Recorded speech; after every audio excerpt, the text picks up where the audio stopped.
voting supporting Bernie Sanders because they're just trying to meet boyfriends, and boys are over there. And the young teenagers, whatever they are, late teens, early 20s, were really pissed off at her. And Hillary took a hit because Hillary was having Gloria Steinem come and speak at her rallies. So the girls have changed. Even the ideals of feminism as Gloria Steinem created don't apply to the minds today, to the young minds. You have to be careful what you assume they're for and against, and what their talents are, what their abilities are.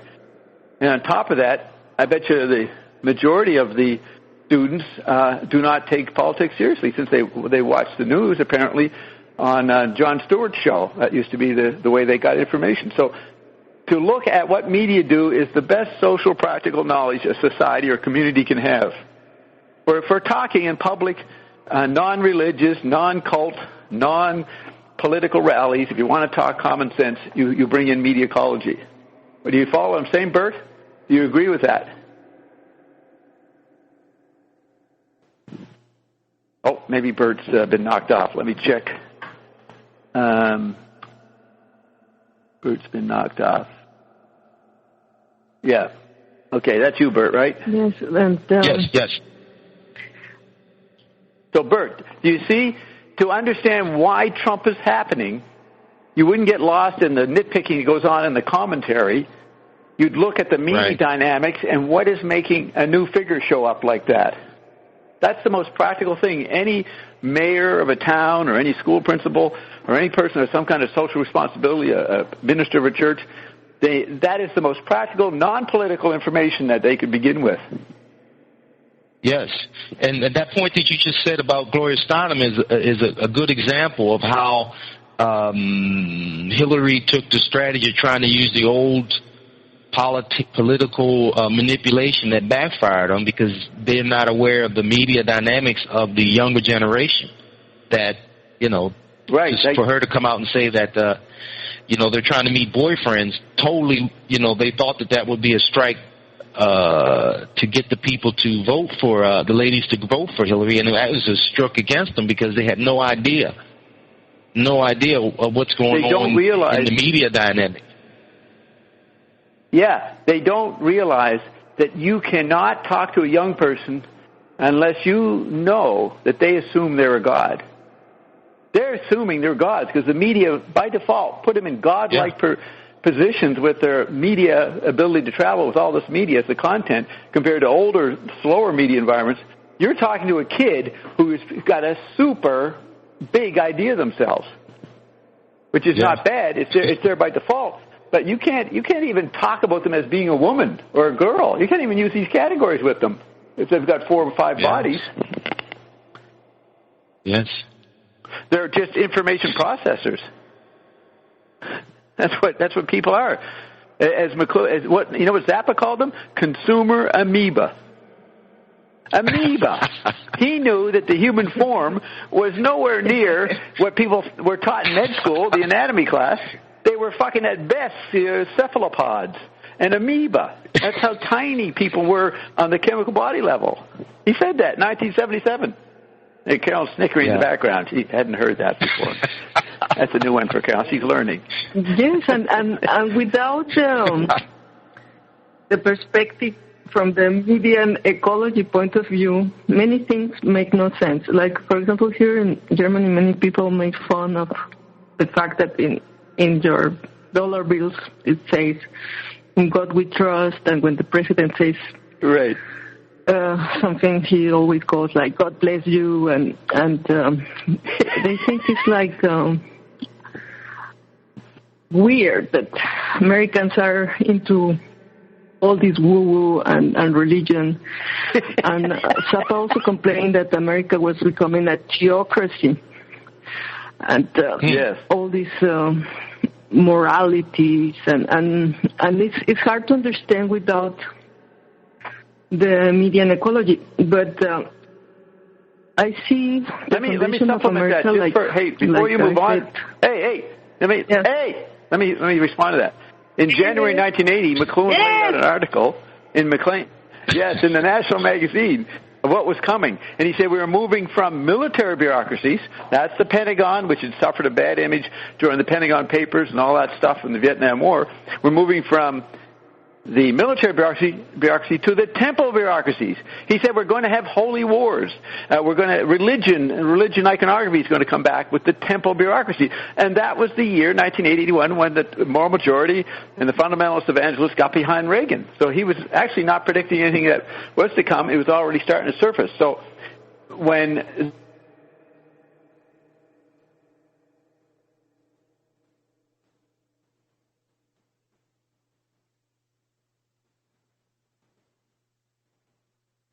as opposed to military bureaucracy, and look at Ion really hyped up on Solomon's Temple. You know, Ion, the fad, what do you call it, the trendmonger Ion knows that temple bureaucracies are in, so he gets a high profile by advocating we're going to make a perfect temple. It's right there in the angel chart. What a huckster that Ion is. And he's got us analyzing castles. And for example, here in Germany,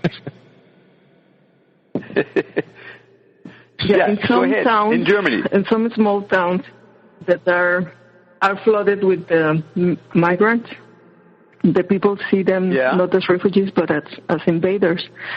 And in some cases there's already a civil war situation because they see that it's not logical. There is not enough money to finance all these people. And you know what? Let me add this, Roxy. It's local German. The religious war. Yeah, but listen to this. The local person who lives in a small town with the mayor in Germany lives in that environment, does not see the YouTube, Web 2.0, does not see the effect on the global economy, doesn't see the effect on huge corporations. They still think they're little people and there's big corporations. But the big corporations are under real stress with the digital economy the last 20 or so years. So here is the figure. Strange people coming into my town.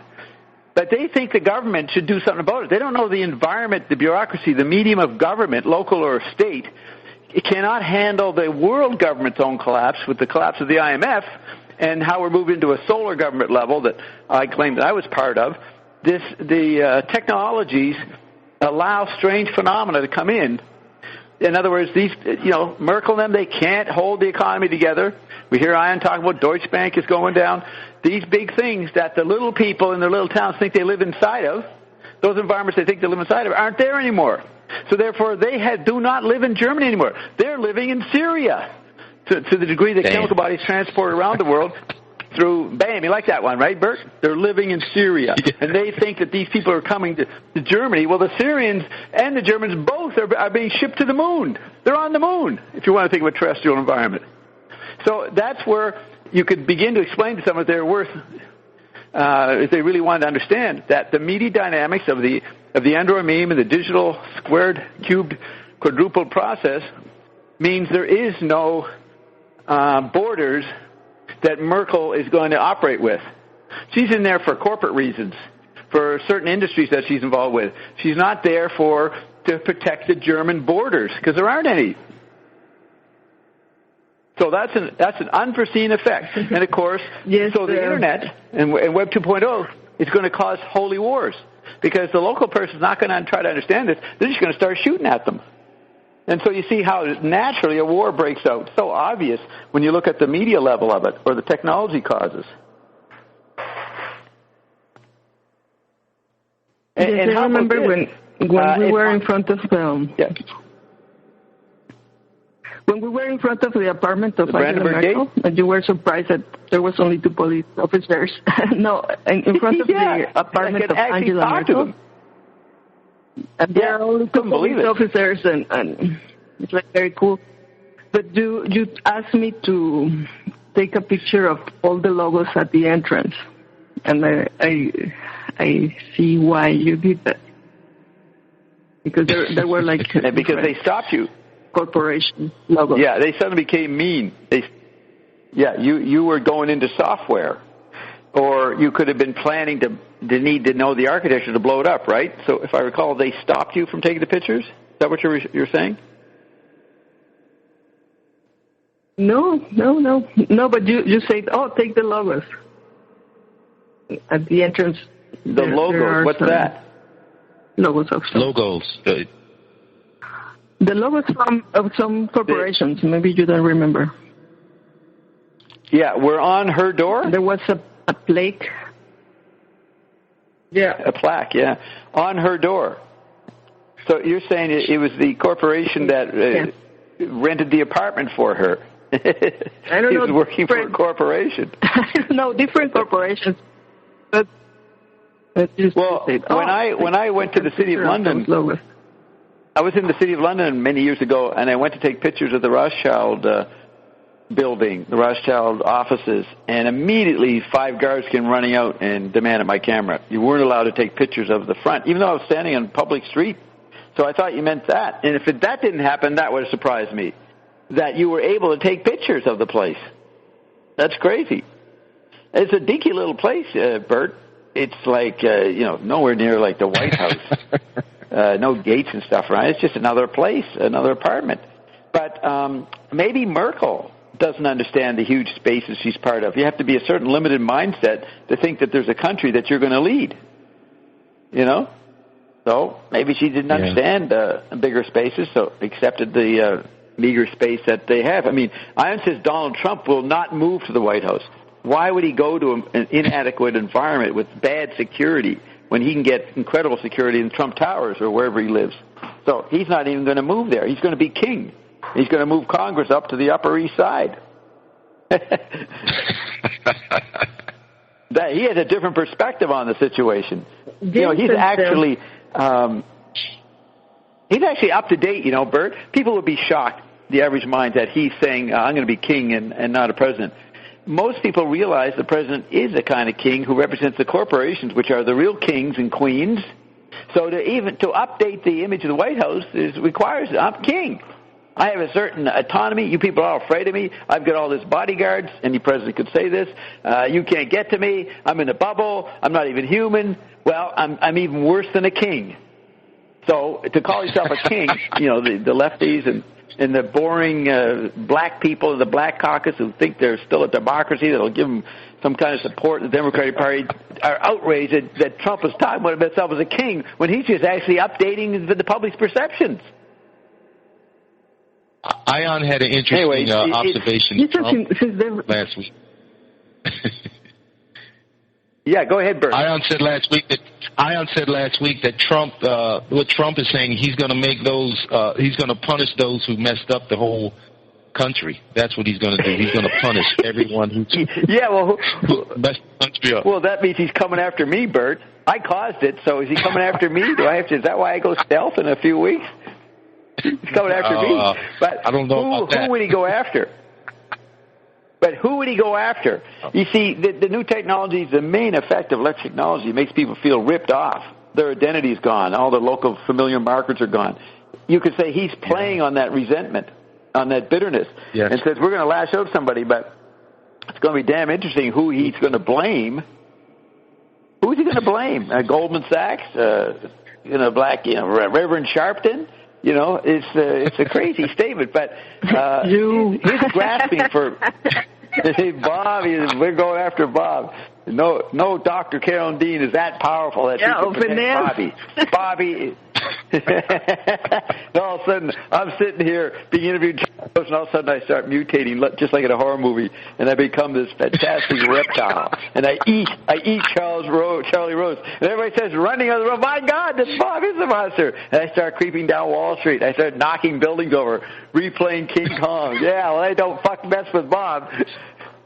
And then I've got 10 pterodactyls helping me on the side. That would be 10 JWs as pterodactyls sweeping around, punching out drone rockets. Anyway, it's going to be good if they come after me.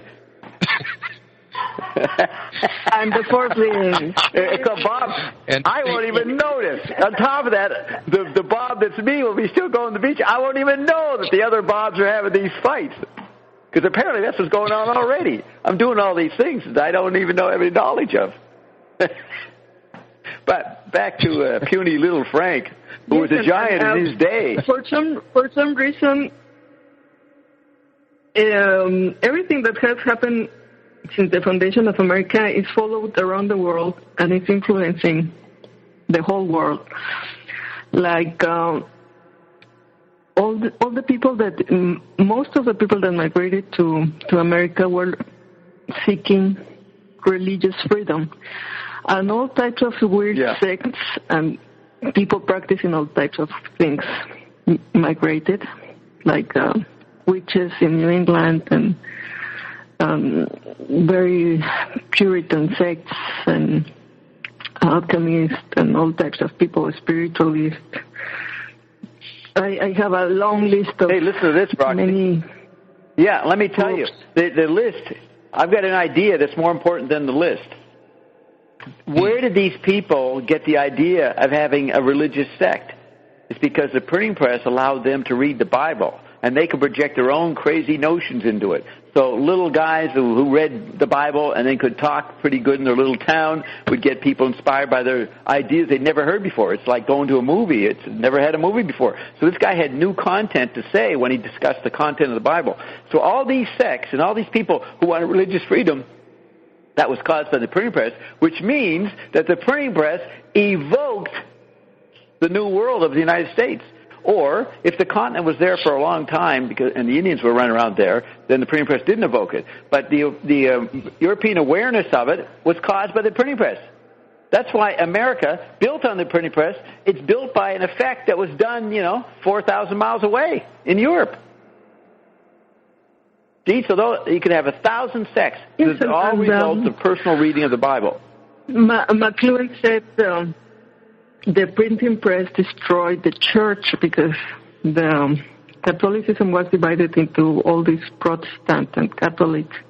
Protestants divided again in many different groups.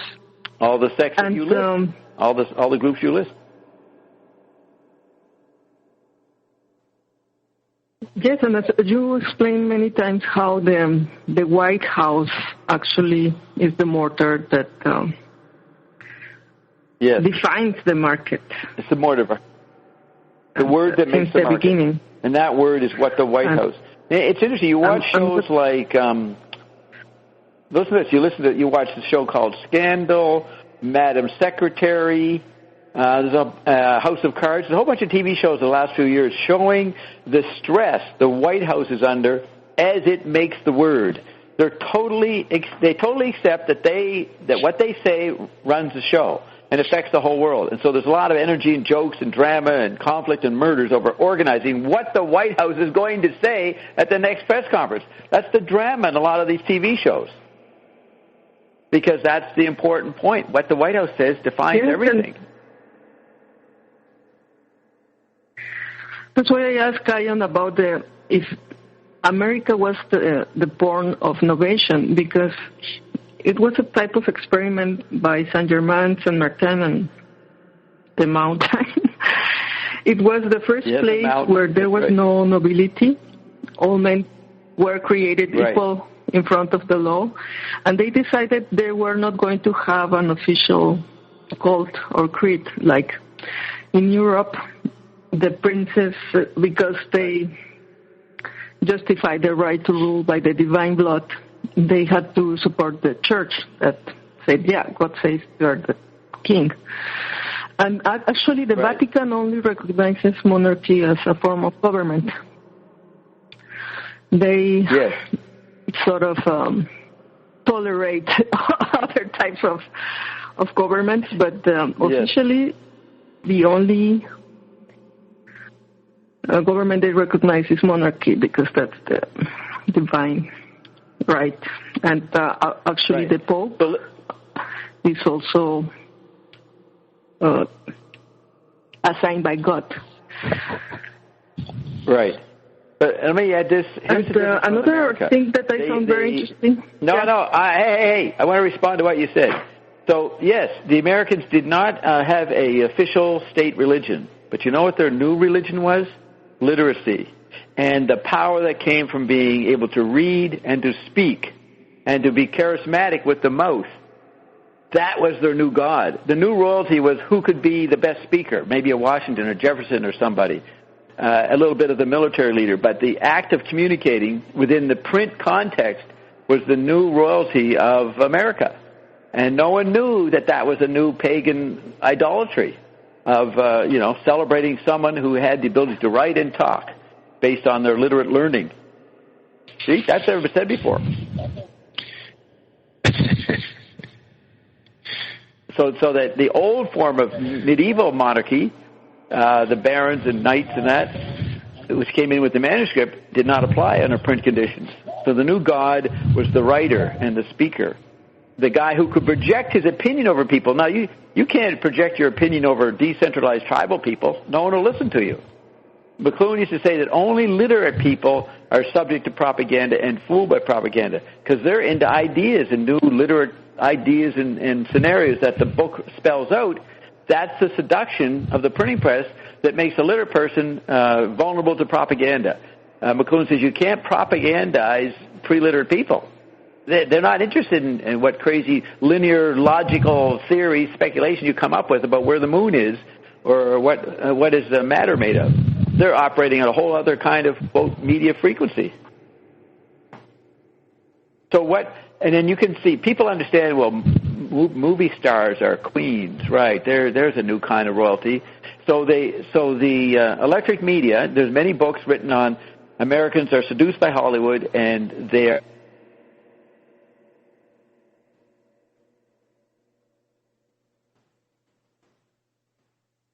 pagan worship. So that's why McLuhan says imagination is not embedded in any technologies. A true Christian is not impressed with whatever media environment is happening. That just becomes pagan idolatry. So that's why a Christian has to be imaginative, as defined by McLuhan, not embedded or stuck in any of the effects of media. So that might sound like I'm in this world but not of it. But the true Christian is in this world and not of it. But the in the world is more important, or as important as not of it. And that's where you get Thomism, where you get the two worlds for two-figure grounds, and then different ratios between how much you're not of it and how much you are in it. Okay, that's a sidetrack. I see Zappa in his conducting his musicians with that kind of awareness.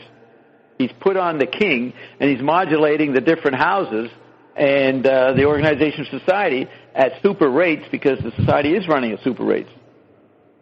So here's Zappa in the period of rock and roll where the theme was hedonistic anarchy and freedom and do whatever you want to do with your body. Frank comes in and he brings in order. He brings in a fascist dictator image, got a little Hitler mustache, and he knows that the actual environment is controlled by the satellite, and the satellite is making all the free media become the content. So rock was already a rearview mirror even in its heyday. As McLuhan said, it was the rhythms and sounds of machines, industrial machinery. But machinery was massaging people for 100 years or more. It became a social pleasure for people's ears, though they might not say that because they're worshiping older technologies like Beethoven. But anyways, the industrial sounds and shaping of people's sensibilities, the kinetic phase of industry and media, became the content of the tactile electric media. Became the content of tactile bone conduction that amplified music was. And Zappa seems to be at least acting out an awareness of that, maybe by default. So I'm just bringing up what we're talking about. Because he was like Zappa, the pharaoh programming his environment. Here comes everybody. Yeah. That's so there is no God outside yourself, and he defined himself as an atheist, conservative, liberal, something like that. Because he's so Frank did that. You are God. You are that was Frank. Yeah. There in one of the little videos I sent it you, he says something about that. What's he say? But no. What's he say? In the other little videos, what's he say? Yeah, that he's a conservative liberal, atheist conservative liberal, because he thought all this religion that was abused and used by politicians in America to gain votes and influence society was a form of hypocrisy. Yeah. That had nothing to do with politics, and he wanted to reduce the role of the government to just for defense or the most general services, and lower the taxes, and of course that will get you killed. Okay, listen to this. And he called the politics the entertainment branch of the military-industrial complex. So that's right. So that's what he said. Now listen to this. Yeah. Zappa was a conventional yuppie. Many yuppies defined themselves as socially liberal and financially conservative. See, they mixed the two. Zappa was financially cut back, be libertarian almost. We don't want taxation, make government a lot smaller. He even advocated getting rid of lawyers. He said, we got too many lawyers. So he's financially conservative, but he's socially hedonistic or liberal, not applying old-fashioned biblical morality to people's behaviors. So he allowed diversity of lifestyle. So most yuppies are that, socially liberal and financially conservative. Basically, they want to have their cake and eat it too. The old-fashioned Bernie Sanders communists or Democratic socialists would say, you yuppies, you want to have your cake and eat it too. You want to have no taxation on yourself while you take advantage of all the services that allow you to travel to every Club Med and fuck whatever you want and do this and that and eat and all and travel and pollute the world on your airplanes and call that socially liberal. So the hypocrisy, now this is very interesting, is Bernie Sanders popular because the young millennials have witnessed their yuppie parents, 2 generations of it, and recognize the hypocrisy of the Zappa view of being a liberal socially and financially conservative. That could be why. And because they live in a software communist environment of constant sharing, almost a cloned ESP environment. When you're texting that amount, you become very sensitive to what the little keystrokes your friend is making. So it's a kind of new sensitivity, and you could call it ESP. So they're living in a beehive. So the specter of group, government, everybody getting equal standard guaranteed income wouldn't be threatening to them. So here it is. According to Mark Stallman, Al Haig and his elite group in Washington, the Pentagon guys, owned AOL. And when they went public, they made a lot of money. But they didn't realize that the very thing that the Pentagon was supposedly against, communism, that the very technology that they released from DARPA, which was the military development of the Internet, and when it went public, they were going to create the most communistic environment even beyond any chemical body images. McLuhan said in the 50s that America was the most communistic environment in the world. And then he'd be talking about chemical bodies. But now we've had super angel bodies, and then the chip body, and then the shrinking of the chip body. So you can't even say there's no chemical body political format that applies to the way these millennials live, 24/7. They're basically, what are they, consumer amoeba? They're producer insects, producer hornets. That's what they are. They're not consuming. They're producing media, and they're fucking can sting the hell out of everybody. They do bullying on the Internet against people in their classes and schools. So they are. We now have a new term. Forget Frank's consumer amoeba. It's now producer hornets, producer wasps is what they are, and they're ready to sting you immediately. Can you imagine what some of these guys? These millennials find out about what youth, and they start listening to me, and their typical uninformed cynicism, I'll sound like a Harry Potter, a 94-year-old Harry Potter, a total senile idiot, and they'll start making funny media, funny movies, funny videos, satirizing Bob for being this crazy Harry Potter wannabe. That's how they would perceive us. And they could, because that's when your cartoon will start. Level, yes, as Walter Boward predicted. They've already got many cartoons of them. They got SpongeBob. They got that other guy, Bob, with had no legs. And there's several Bob cartoons been out for years that obviously were anticipating this situation. So back to you, Bert. What do you have to say about anything that we have said so far? Did you say? I would say, and I think you said it earlier, maybe tonight or before, that Frank was aware of the the effect of the television, and he was ahead of his time as far as being a revolutionary. I thought I even heard Ion say that Zappa was a revolution because he saw the effect of the electric media, and that's why he was really aggressive with his music and actually poking fun. I mean, some of his, I read that he really enjoyed poking fun at politicians, and that's the meat of what he enjoyed, because he enjoyed making fun because he knew it would irritate them because they always had a hidden agenda that he was able to see. So he always was poking fun at him. So he was ahead of his time. And I heard that was tonight. I just heard you say he was ahead of the I think it was the Black Panthers or whatever as far as the revolution, because he was using it on a different media. Yeah. Using his music. Yeah, Stravinsky said, the famous composer said, if you want to avoid Hollywood, live there. So he lived in Hollywood. Therefore, you're bumping into the celebrities' chemical bodies here and there, and they're just ordinary people. You know, you see Marilyn Monroe when she's walking around and hanging out at the local bar or something, and you're Stravinsky and can see that, you're not going to be impressed with her. You're not going to be impressed with her image. But Stravinsky, who wants to avoid Hollywood? He's saying, if you want to avoid Hollywood, live there. So, he had certain aesthetic principles coming out of the 19th century. He was born the same year as James Joyce and Wyndham Lewis. So he's really way back there.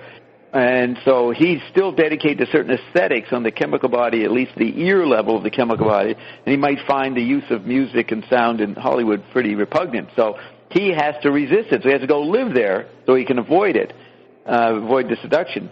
But for the average person who doesn't have a fetish about developing the ear, which Zappa had partly. He wanted to educate people about the ear. But if you don't have that, you're just a lazy slob who's consuming all the media you can get.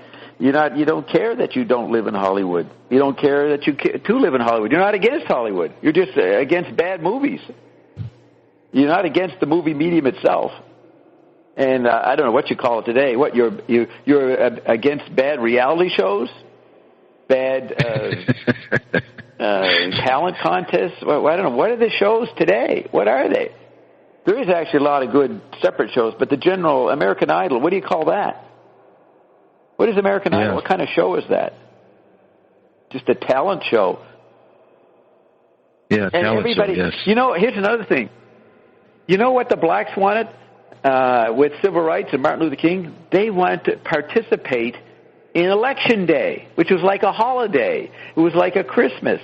The effects of what you voted for really had no effect on the dynamics of society, because the technologies were changing society faster than any legislation could do.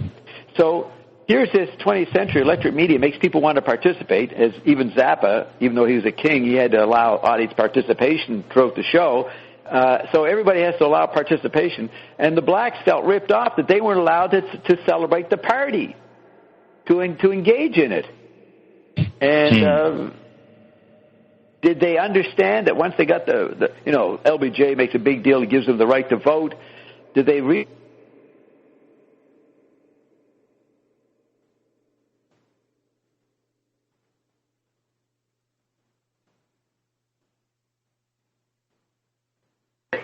So they get, you see the amazing confusion. They get the rights to vote. Yes. They don't know it's just another holiday. And then they look for effects of the voting. Doesn't happen. And they don't know technologies are changing society. So you start having gated communities, and the suburban people run to elitist schools and private education that the ghettos can't get into. They don't know that these effects are coming. So you get Cornel West and those guys in 2000 saying, we got a lot of black yuppies, and we got to get them back to the ghetto. Even that solution doesn't work. But again, it's always naivety about the media. And if you talk about the media, you can't be a public personality. You can't be a Hollywood. You can't be Jack Nicholson. You can't be a politician. You can't be Hillary Clinton if you talk about the media facts. First of all, most people would say, I don't understand what you're talking about, and that's not true. Or if they did understand it, it would make them so depressed they'd actually start screaming to us, like Donald Trump, we're going to turn that internet off. That's what he said. What are you going to do about the internet? Oh, we're going to shut it down. But that's the way the population would be.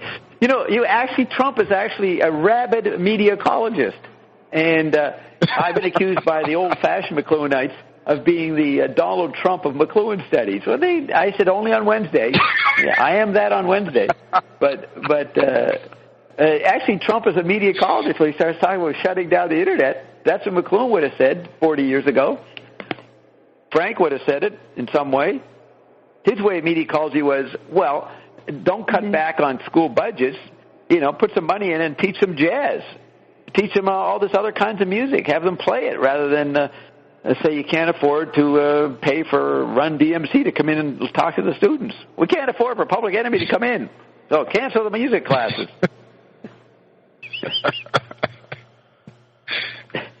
Yeah. Okay. So what do we learn so far, Palmer? Many things. There is another quote, Catherine L. Albani, and Catherine L. Albani. She's a specialist in the history of religion in America. And she has written many books on religion, the evolution of religion in America, because she says it's amazing how what I call the woo-woo, the mystery landscape, the religious ideas, had such a big impact in the organization of all aspects of the American society, the economy, the politics, not only the spiritual. Like, for example, the economy, it's always like going around the religious holidays. The religious holidays mark really how the Americans consume. And it's very interesting that the Nazis tried to make the electricity and environment. They start to give all the people, the folks, radios. But actually, the new technologies became environments first in America. All the new technologies were first popular in America, and that was the thing that everybody admired and followed, that the technological innovations that were first popular. Is this what this Catherine woman is saying? The radio, the TV, is this what Catherine's saying? No, but she sees how, for example, the many sects really influence the evolution of politics and social movements. That's why I ask Ion about, for example, the suffragettes. In the 19th century, there was a big movement of spiritualists, and then the theosophy. And in that video, Zappa mentions this first woman candidate. She claimed that she channeled a Greek spirit, and everything she was saying was dictated by this ghost to her. And you ask Ion if this was an effect of the telegraph, that the Gulf was dissolving, that people were having this communication with the spirit. And even in the Senate, there was this senator,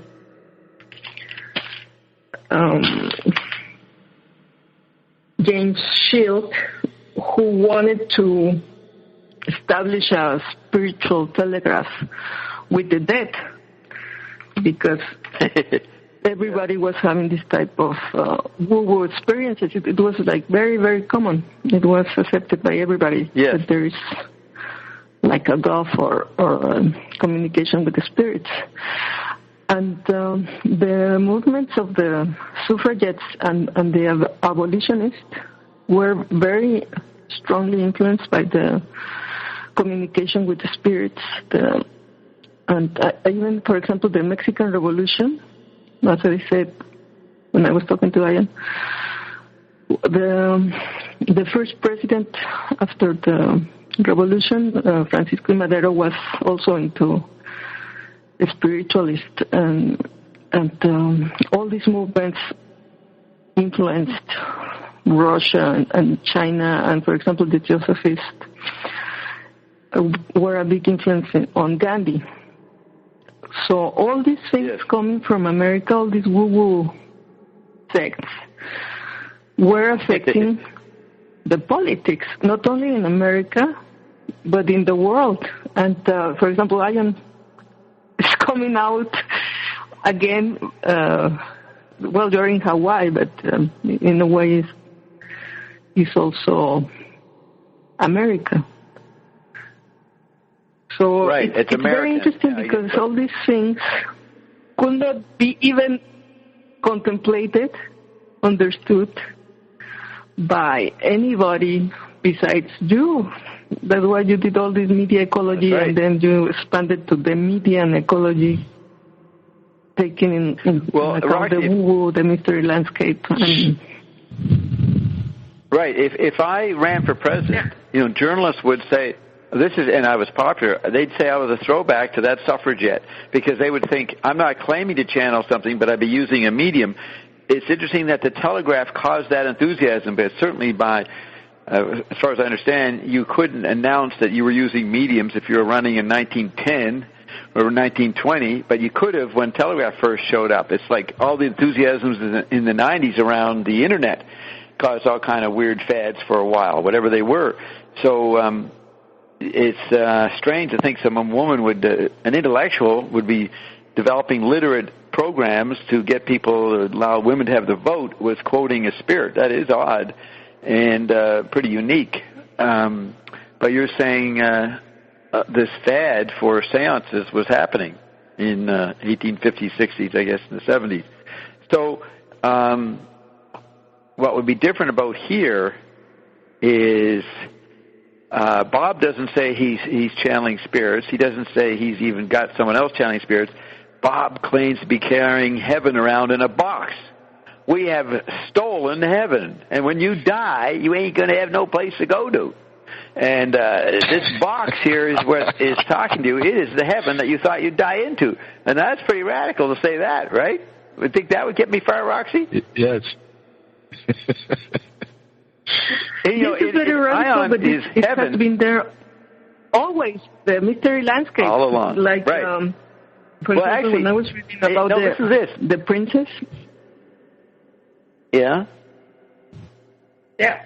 Let me say this point about the box. I played that funny thing Ian said last week. Well, he was being me, and he said, I've got this little friend in a box. He said that, describing himself, that Bob had. But, the heaven is up there somewhere. So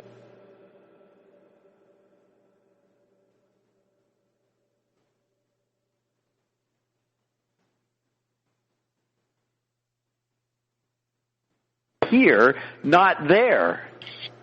Not some place abstract that you go to when you die. So it's actually literally what we're saying. Because I am saying if you drink of it, if you drink our RNA products and the other stuff, you will have heaven happen to you. That's what we have. You realize that? That's how preposterous what we're claiming here. We're claiming that we have heaven in a box. And it'll tell you anything you want to know about anything. Some of it might shock you, it might hurt you, but you'll get over it because we got a heaven juice that you can drink. RNA drops, living water, bread life. That's how preposterous this is the preposterous scene you've identified yourself with, Roxy. Don't let your sister know this. This is further out than your sister.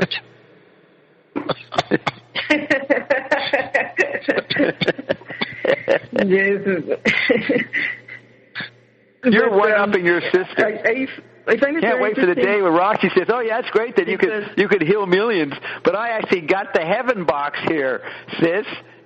Our radio show talks about the little box of heaven we're talking.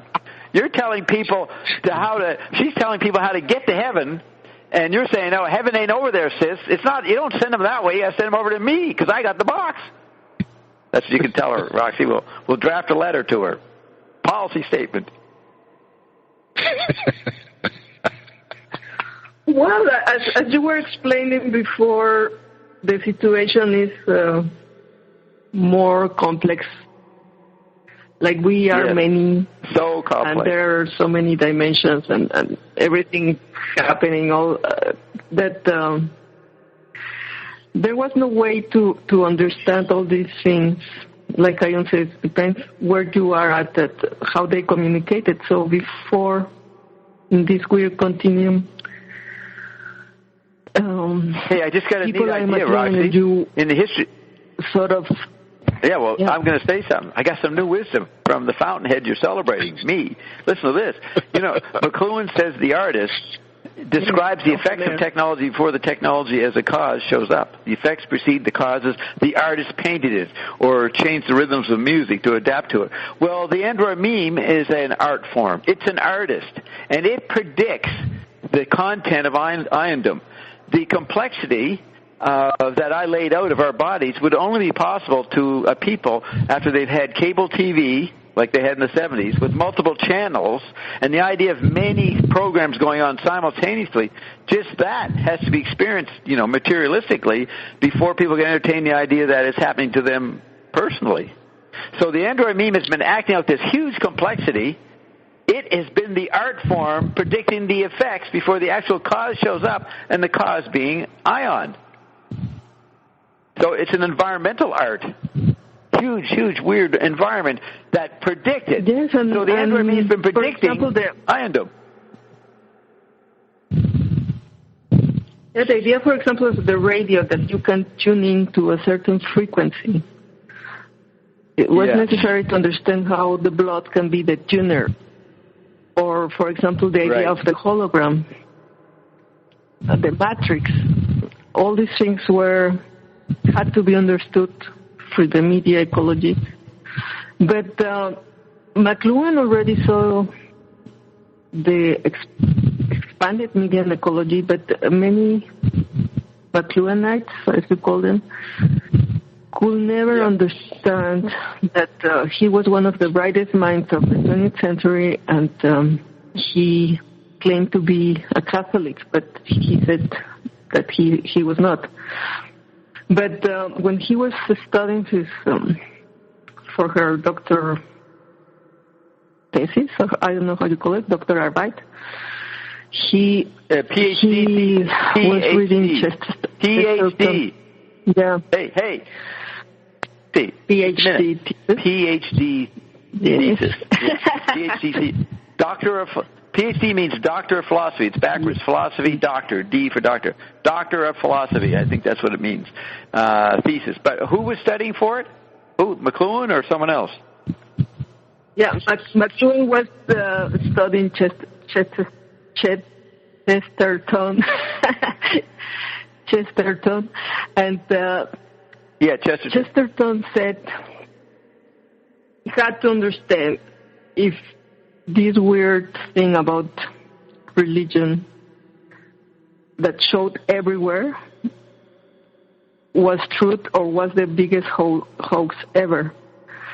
And McLuhan also... That's what McLuhan wondered. When he was exploring all technologies and medias, he also saw that this weird mystery landscape and the woo-woo shows everywhere. And it's not only in the Bible, but it's in Egypt, in Babylonian, the same archetypes. All the stories are there, the same things that we see in the Revelation. So hey, listen, he really Roxy, wanted to understand Roxy, if this is true or not. Right. I got some new information for you. So you read that G.K. Chesterton said that we have to find out whether this Catholic or Christian thing is a hoax or is it truth. Now, McLuhan always said that. I had to find out whether this was true or not, whether religion was valid or not. You're telling me that Chesterton said that, and that McLuhan was not stating his personal point of view? He was quoting Chesterton, just like he was quoting Ulysses when he talked about his daughter's pregnancy, his daughter's wedding. You remember that? course. You tell me there's McLuhan's another simulation? And did you hear McLuhan today, Bert? Did you hear all of it? The whole interview with McLuhan? Yes, I did. Through ION? Yes, I did. McLuhan said, I do not expose any part of myself to anybody. No one knew McLuhan was saying. So even this whole mythology of how he was contemplating whether to be a Catholic, take it true or not, you're saying that Chesterton wrote those lines? Roxy, is that what you're quoting? Yes. We have to go back. We have to look at the book. What's wrong with the world? You read the actual quote from Chesterton?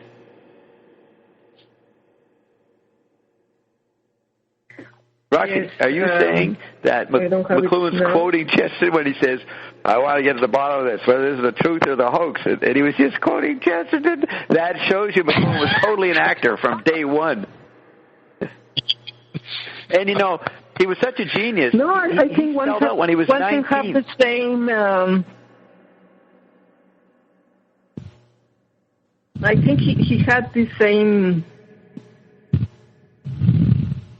question. I need to understand because, he could make patterns and connections from, for example, he sees how the stirrup create feudal system.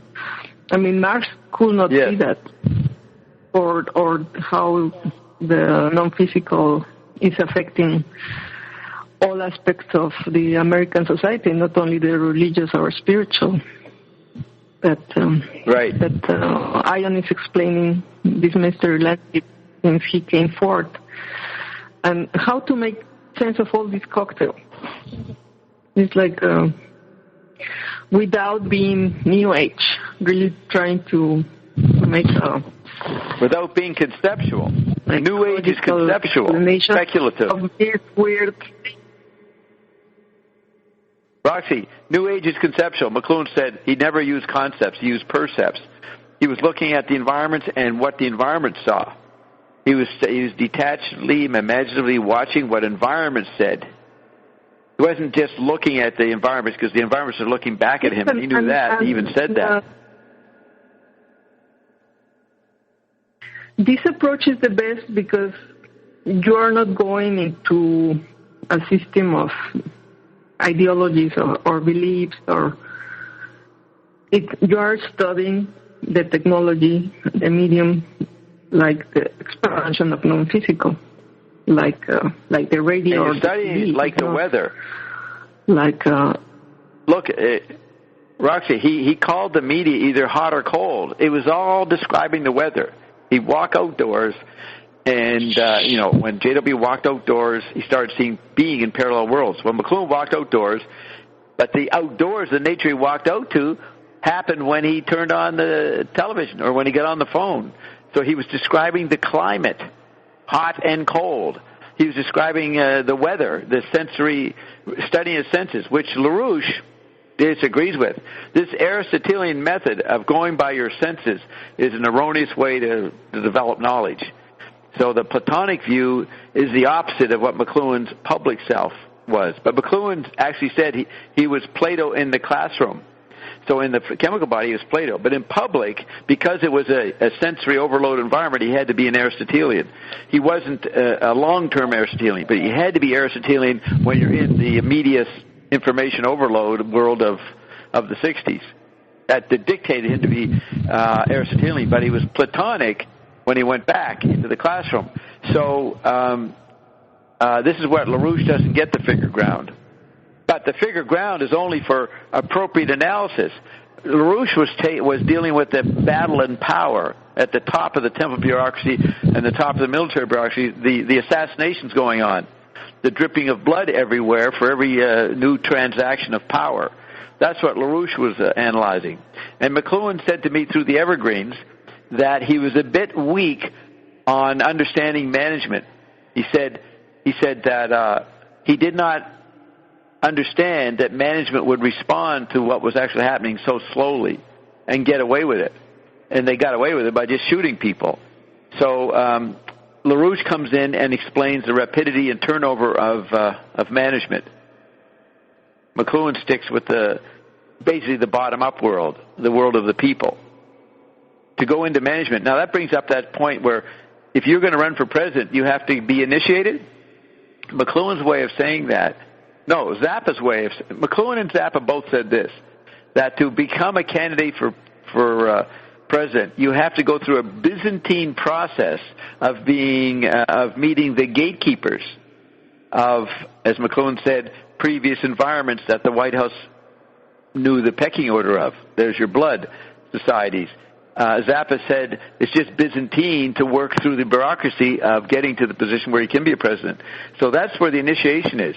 There's a top-down secret initiation, and then there's the initiation of understanding all the environments that the White House has to manage, and how you have to acknowledge them when you run for office. You have to make promises to each environment.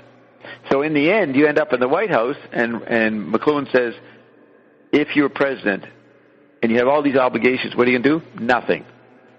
The White House is supposed to do nothing. And so when people get pissed off at the White House not changing this or that legislation or that social fact, they miss the point of the White House. The White House is not there to change the country. White House is there to represent a multi-dimensional, reality environed world. Multi-environed world. That's the role of the White House. Yes, and for example, so when Ion says Louisiana was bought was financed by means brought from a parallel world. Yeah. It's like to understand really the whole picture, you have to have this approach of media and ecology, but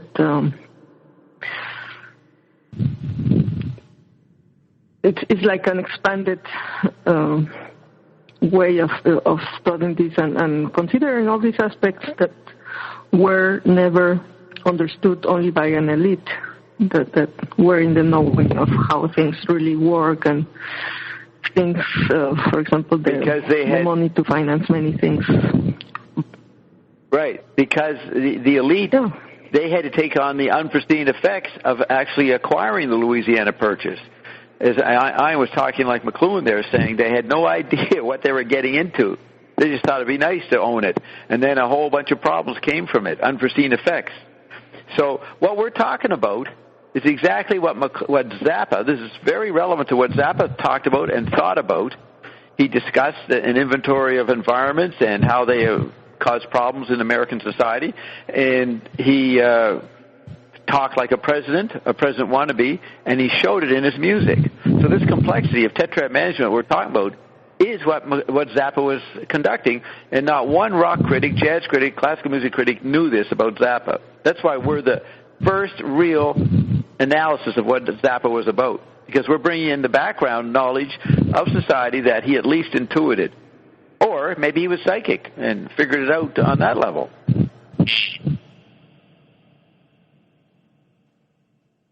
When you talk to Gail, when Gail gets to talk about Frank, yes, I think he sounds pretty psychic when Gail discusses what he could do.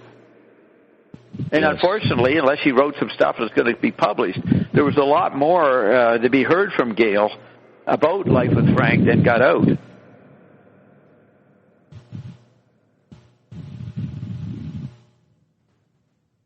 So, yeah, you were going to say something. For some reason, I suppose it has to do with the expanded perception. Many say Zappa was synesthetic, you say? A synesthetic, yes. He had this, yeah. That, the artists like Wyndham Lewis see much more, and in many ways, that's why they're attacked, because yes, they may seem weird or freaks, and they're not understood. But for example, in the case of Lewis, he saw the amazing electric environment, well, the electricity becoming an environment in Germany. And he had this fascination for what he saw, this media, all the expansions of men that were going to be the effect of these new medias. And it was not about the ideology, and only McLuhan could understand that. And he understood Lewis. He saw it was about the medias. It was not that he liked Nazis, but he could be turned on by seeing how the electric technologies were becoming an environment. It was never about the content, and this is the thing that they're doing with ion. You are explaining ion as a technology, and you had to do this not the side content of the median ecology, and Dr. Dean is doing the technology of the blood, the biology. Yes. Like you said, I thought the end of all this median ecology was the blood, and I said the medium is the blood is the message, but you say no, the message and the medium is not human body because it's mutating, but it's your physicality expanded by the non-physical. Yeah. But you had to have these two explanations to get the whole holistic explanation of what is happening. And what Ion calls the innovation, which was the first attempt was to do it in America, but there was not a new blood, so it didn't work out. It was just a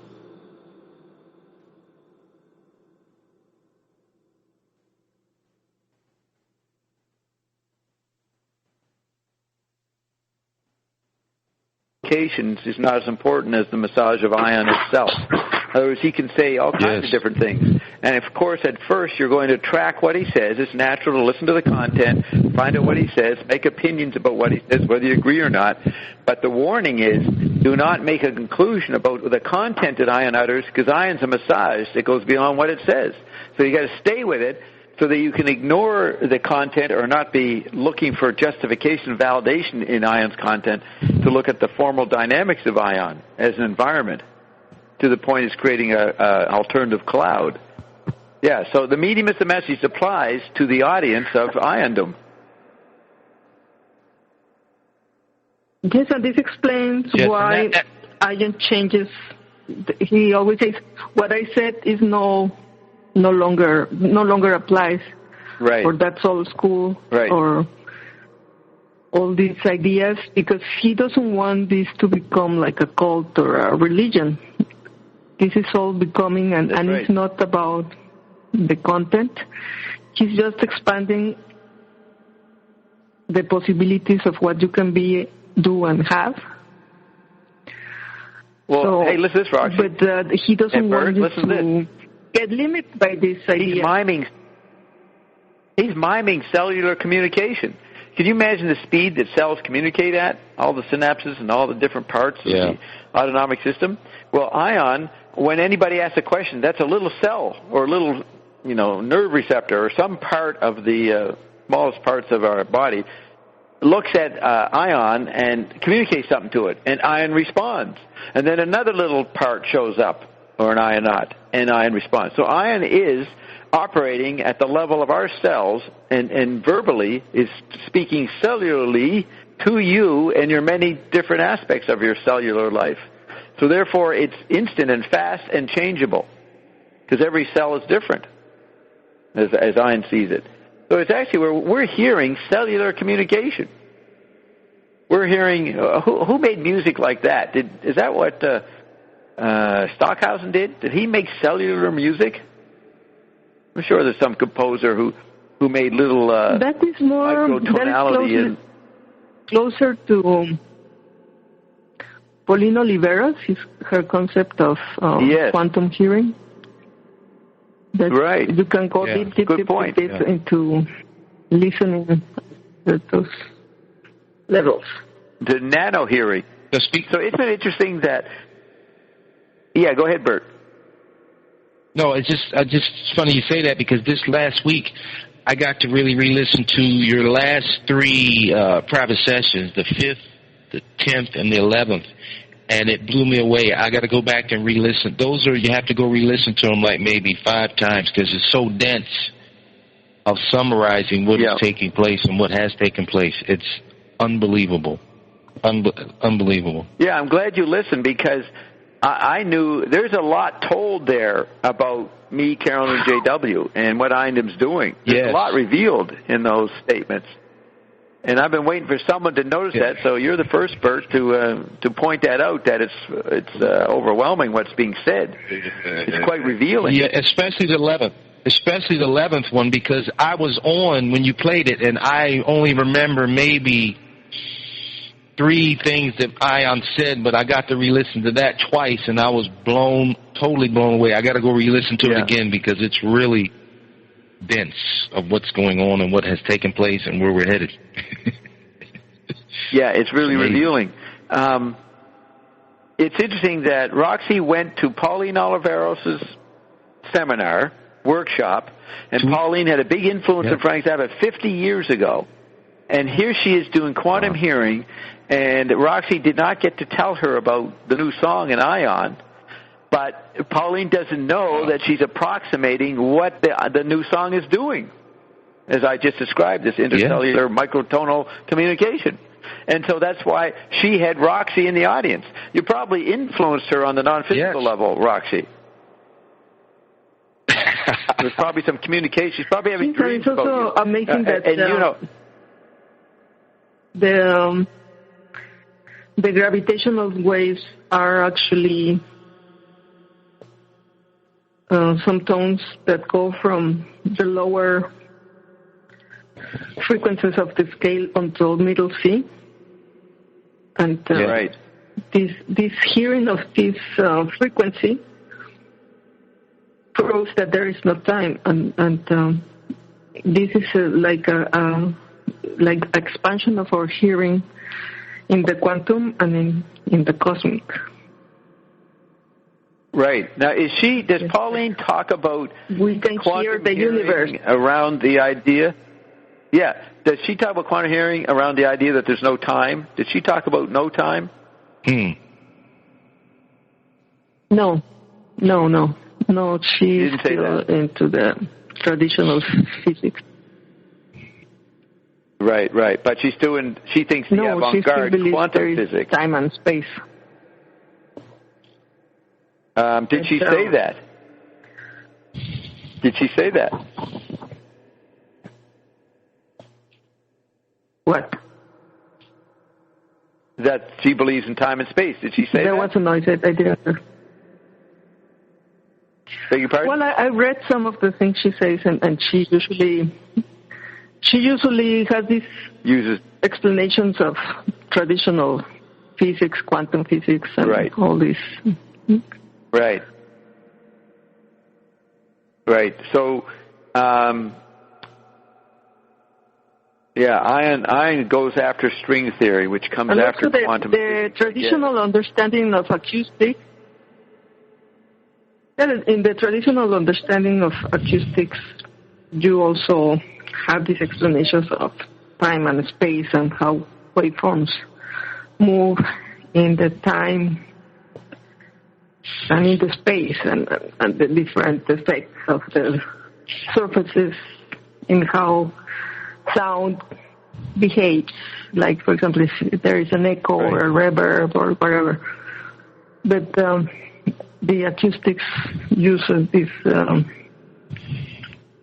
understanding that is obsolete. They talk about time and space.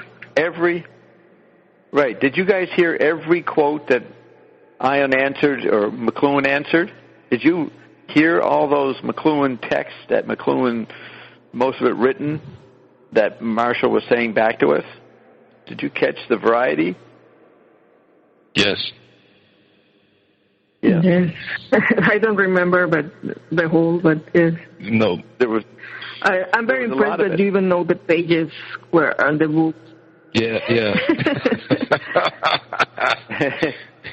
Well, I'll tell you, I not so much now, but for many decades, I'd always look at understanding media, once every 2 weeks. I'd think of something. Oh yeah, where do you say that? And then I made an inventory in the book. So by looking at it for 40 years, and because I triangulate by numbers, I measure things, Ian says, through numbers, it's natural that I would see a sentence that I would see many times and note the page number. It's totally practical or illustrative of the way my mind works that I can do that. It's not a mystery to me. Ian explained it once. I explained it. Yeah, it's just like you can play music, which I can't do. You can play instruments. Yes, but this understanding of media ecology was necessary to understand, for example, the Ark of the Covenant, putting the power outside in all these expansions and all these technologies. Right. And then how, for example, the princes would mummify their hearts, and the body of the prince or the king, for example, in France, were buried in the Cathedral of Saint Denis, and their hearts will go somewhere else, mummified. Yeah, and Carol has a question about that. This was the belief of some type of power in this special organ that they knew is separate from their body. It's contained, as I explained once. It's like independent. It's an independent organ, so they separate. So this is Roxy. Zappa said there was a new fad every 18 months, and you have Moore's Law came in, a couple of decades ago, saying that there's a radical change in the information society, the chip body, every 18 months. So he and the famous, whatever he was, Moore, the scientist, whatever, they agree on the 18-month cycle. McLuhan knew there were cyclical fads. So at least every 18 months there'd be a new phenomenon. And I'd always be driven to go back and look at Understanding Media or one of his books, because there was often something in them that resonated with what was happening. So the reason I know McLuhan so well is I would consult it a lot, and actually the Secret Council 10 used that knowledge before McLuhan. That's why they had me investigate McLuhan, because they wondered how this person, got a hold of the idea that medium was the message. The intelligence agencies knew that since the 19th century. So we used to go around and look at new technologies and see what the effects would be. So McLuhan was the popular version of that, of what was actually done by intelligence agencies. What do you think? What's going on in Langley, Virginia? You got this huge building.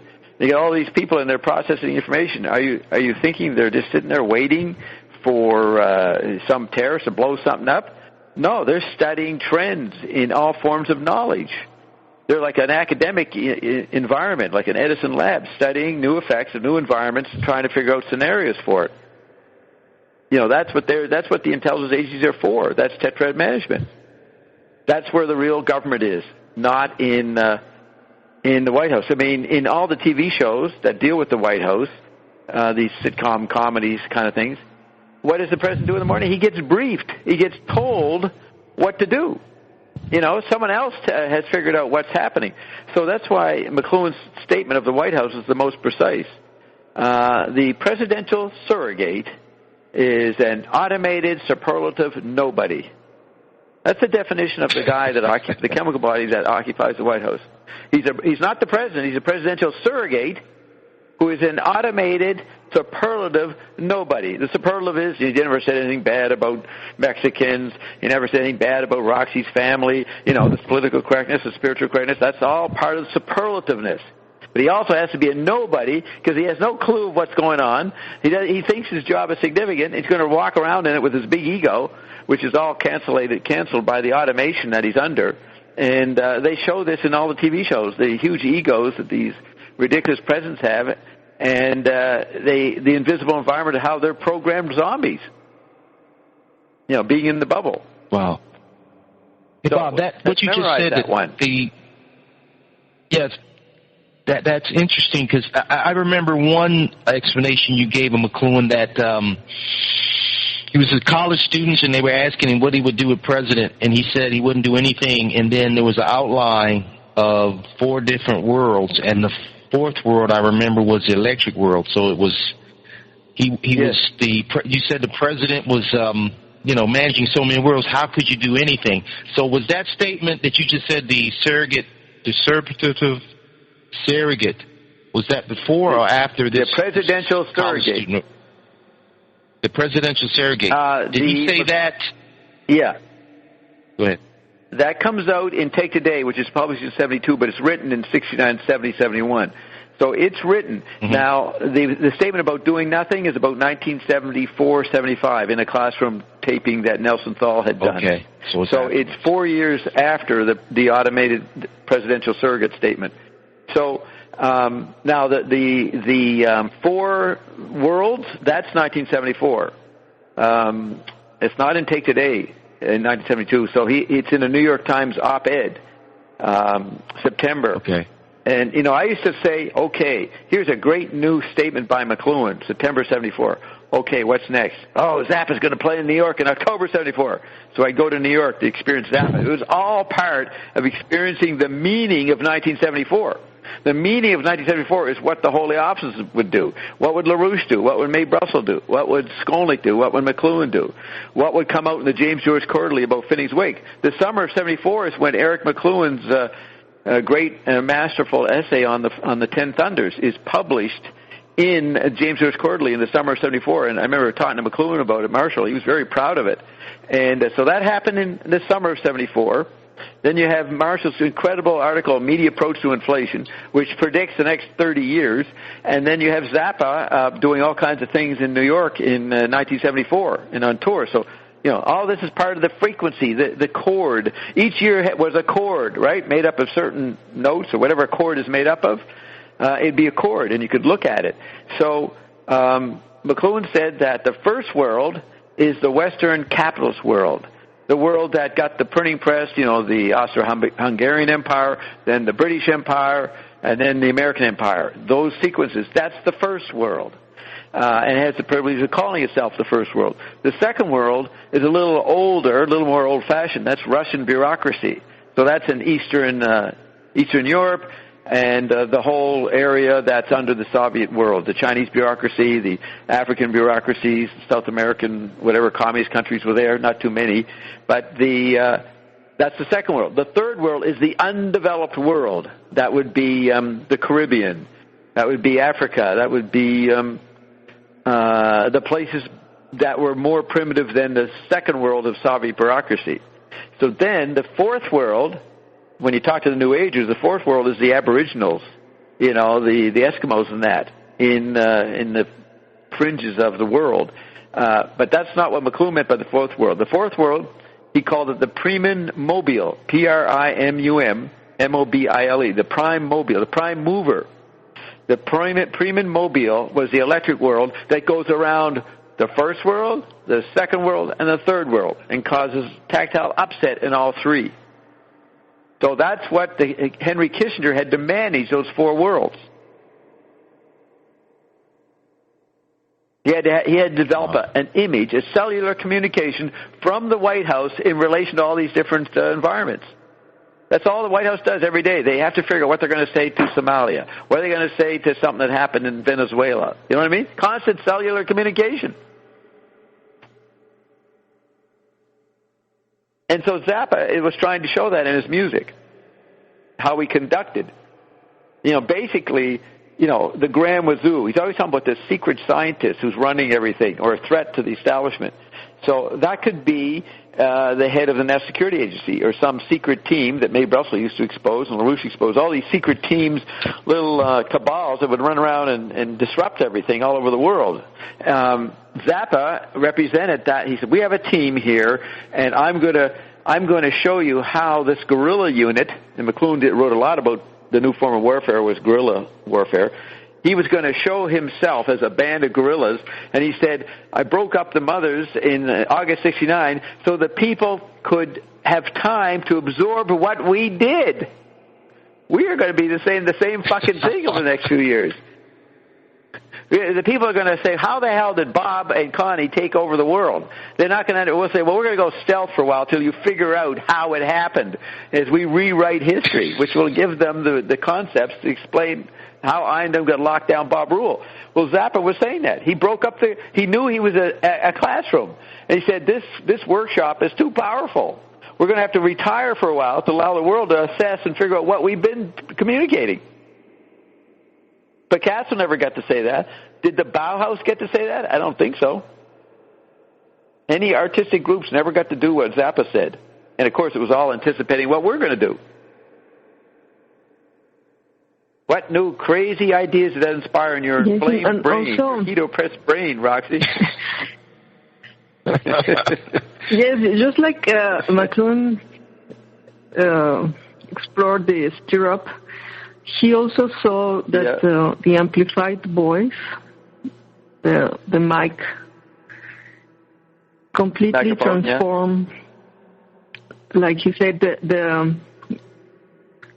things the government could not be centralized anymore because the voice is everywhere. You are everywhere. You are with the telegraph, the telephone, the radio, the TV, the movies, and all the new medias.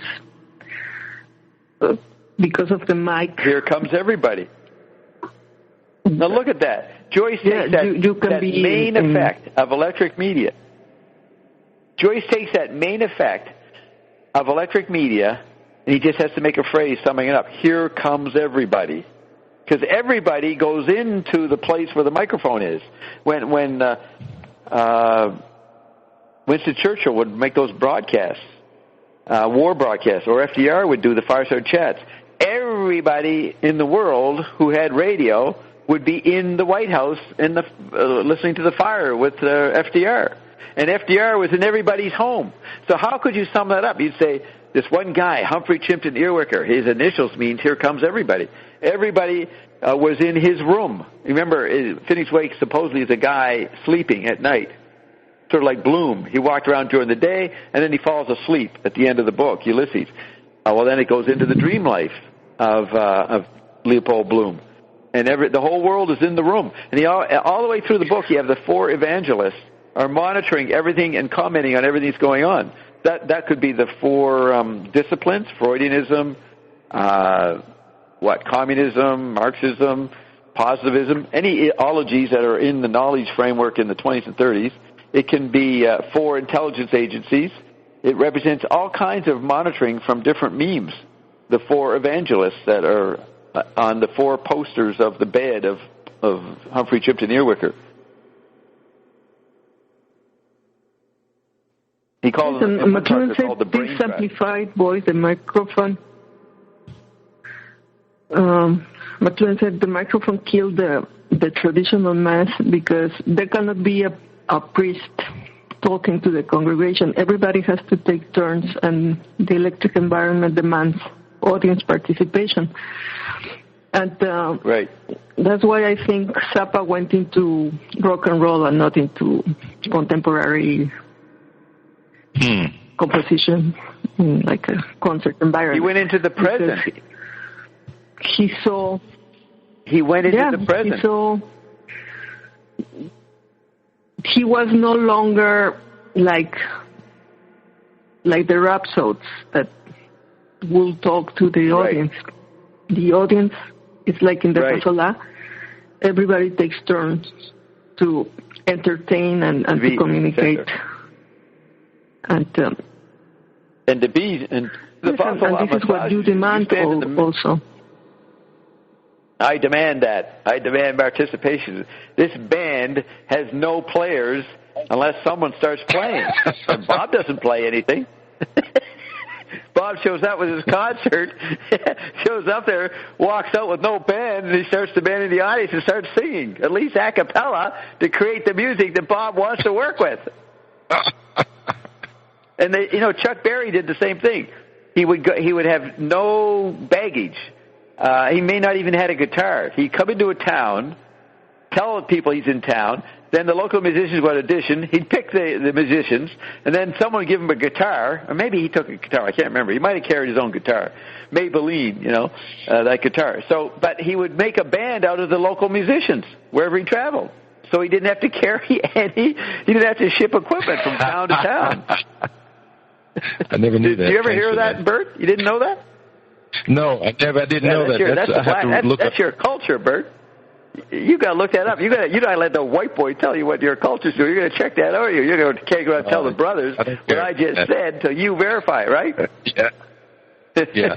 I'll look at it, but I don't care about that brother shit or whatever. That's pretty cool, though. Well, you're too gone. That's pretty cool. You were killed a long time ago. That is pretty neat that he would audition on the road. Wow. But that's what I do. I show up with nothing. I haven't even prepared other than I enjoyed myself the night before listening to music. Oh, this is a good song. Oh, let's play this one. And then Kim sends me music. And then Roxy sends me music. I get all this stuff. I just want to note, if little Sarah's listening, Sarah, have you noticed, Sarah, that of all the music you sent me, I only maybe picked one? There's something about what you send, Sarah, I do not like. I would like to play some of your stuff, but none of it makes it makes it the grade for some reason. She sent me 4 or 5 songs a few days ago. I checked them all out. Nope, doesn't make it. Don't ask me what my standards are, but for some reason Sarah can't get her contributions on there. Hope she feels very depressed about that. Hope she's motivated to go in deep into herself and figure out why does she screw up in her part of participating.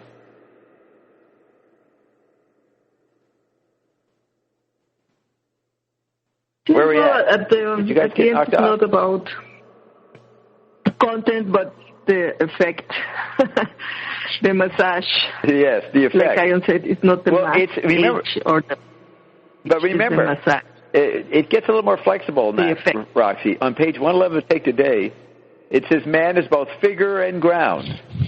So the content flips with form. McLuhan says the electric age merges form and content. There's no difference.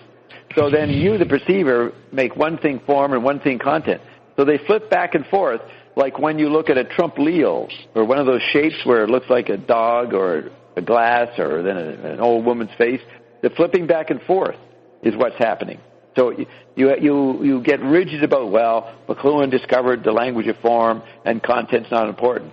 As you get more used to that, you will then start to modulate like Frank does his band and flip back and forth and not be rigid about what's form and what's content. That's what happened in the late 60s. Man became both figure and ground. There was no distinction anymore. And no McLuhanites know that. Yes, and I think the problem with all the McLuhanites and all the people trying to explain the situation, all the last metanoias of politics, economy, and religion, is because they all get lost in content and in the visuals. They don't know a lot of the form. The Fulcanellis, they are hypnotized by all these big temples, the cathedrals, the Temple of Man, all these things which are just content. They're not really. They're not the environment. Communication. The ground. They're not the environment. The temple was an environment way back there, time Solomon's temple, but later temples are not environments. So let's not just say McLuhanites. Let's say Watsonites and Zappaites. Let's knock Ben Watsonites. No Watsonite. No Zappaite. Ever understood what we're talking about? Yes, and even the elites, for example, they knew there was this knowledge in the Bible, and they thought it's about the wine. And they went to La Loire, and they were doing things with the wine, and like I mentioned, it's now popular. But wait a minute. The porn that was inspired. Hey, Roxy, that was inspired by a new environment. That label on the Chateau Beauregard that had some substance from another world. They all were molded by the experience of that wine, that special wine. And they were all trying to, I don't know, preserve it. Maybe they did preserve it and grow it. But that was an effect. These castles were an effect. No. Wine culture was an effect of this weird communication from another world. It wasn't and it was the wine label. And you said it was the wine label. Yeah, the itself. wine label. Yeah, the label somehow communicated something. Did you hear? I don't know. I'm listening to so much Ion every week. I listen to my own new stuff and then other stuff. Ion was saying, I think, see, I missed the end of February 6th. I missed the last bit of Tailgate, so I was listening to it yesterday, catching up to it. I think I had gone to the shower or something. But Ion talked about making love to an angel. The substance, he says, in the touch between you and the angel during the sexual act, it rubs off on you. The substance of the angel. Did you remember that part? Yes. You do. Yeah. And the substance of the, let's assume the angel. Yeah, it changes you. The substance on the angel's hands, if that's how they do sex, I don't know if they rub you or something, but the caress you, that subtlety of that residue, there might have been some residue on the label that went into whoever held the label and it affected them. But it has to go into the growth. I assume the label had to affect the growing of grape plants. You know what I mean? So it wouldn't just be through someone. Wow, good is it? Is because they touched it, be on their fingers. So then they go and they put some seeds in the ground, and that affects the seeds. It'd be interesting to figure out how that was transmitted to become an environment.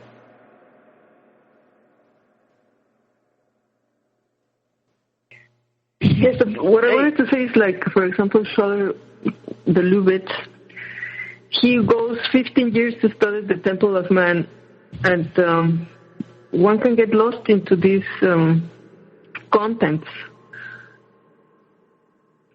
that because the non-physical and the woo-woo, the mystery landscape, had been shaping all aspects of society, and until now they could not be completely explained as a technology. They were explained as with also false premises like the spirit and the religion words. And even McLuhan didn't have the right words to complete what he was trying to achieve with the medium and the light, for example. Right. He saw should have been salt and there is the thing.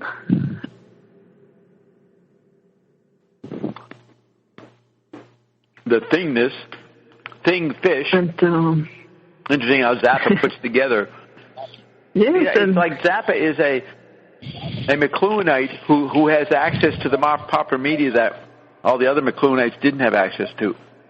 So he actually has watered down McLuhan ideas are sprinkled through his work like thing fish. That's combining the message of the fish fresh out of the water, that McLuhan statement, plus the thingness. Yeah, it's interesting how he has both happening. Now, Bert, yeah, you're open. Are you there? You can speak, yes. Right, Bert? I'm just looking at the template here. Yes. Okay, so what's next? What do we play? Let's go over and look on the idea. Let's see. They've got lots of people typing things over here. Let's see. Gene is typing a lot. He says, the kids are still waving red flags. Then a cop would hit them, and they'd say, hey, he hit me. Then she's laughing. So she's quoting that Zappa story that made me laugh. I couldn't even stop myself. Then Gene says, the last point we were looking at is apathy in the world of Zappa. Apathy in the world of... Yes, Zappa talking about... Well, is Gene saying there's apathetic about Frank?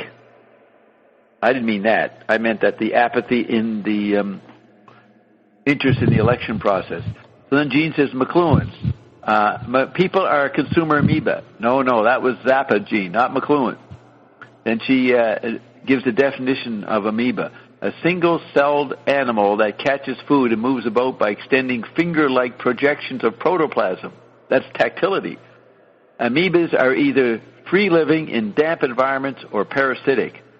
That's pretty good. You can actually apply that to the discarnate superangel state. We live in damp environments, parasitic environments, what McLuhan called the warfare welfare state. And we go around with our tactile fingers, our antennae, trying to capture stuff to consume. Then Gene says, Jesse Ventura refused to live in the governor's mansion during his tenure. Gene yells out, producer Hornets. And Robert says, Opus, life is life.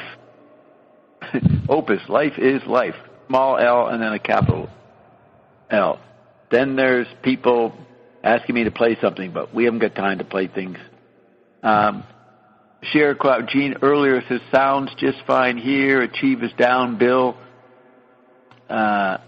Trina says, I listened to all of the Baba Ramdas information on cassette, 2002 to 2005.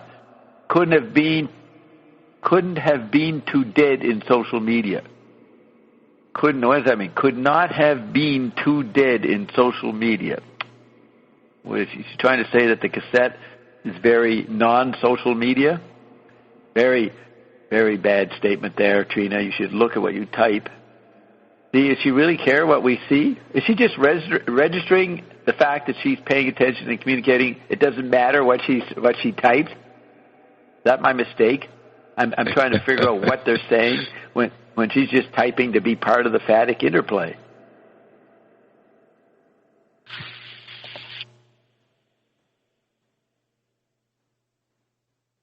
Nothing more concerned about whether I'm speaking too loud or not. She says, that guy, Colin, that's a cool introduction to the RNA drops. I can now eat what I want on the drops. And it says, JL says, there is a lag tonight, or Bob is a half beat ahead. I don't know about that. Okay. What's the next thought? Am I going to bring out the archives, or do you have something else you want to mention, Roxy, about this phenomenon? Like, is there a song by Zappa about blood?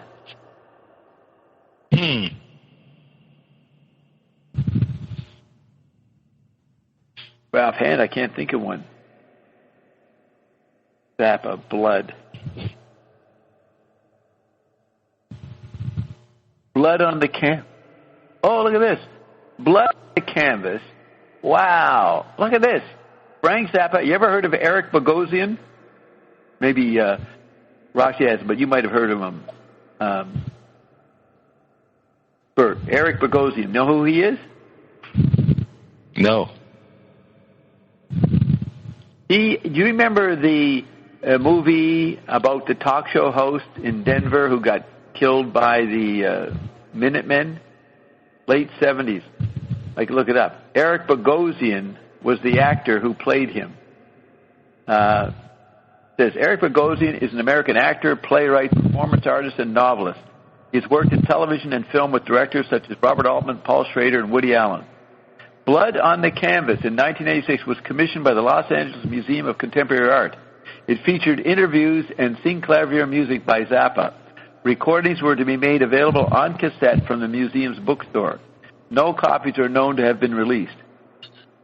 And it says, wake up and listen to Eric Bogosian, November 3rd, 2004, a DVD talk. Someone interviews him. He says, quote, I was fortunate to know Frank Zappa before he passed away, and he was the kind of guy who would sort of do this artsy stuff, but he'd have this great sense of humor behind it also. You hear that? So Eric dimly perceives Zappa to do this sort of artsy stuff, like what? Something detached, some lack of embedment, some imaginative stuff, but he have a great sense of humor. Did something very serious and artsy, but didn't take it seriously.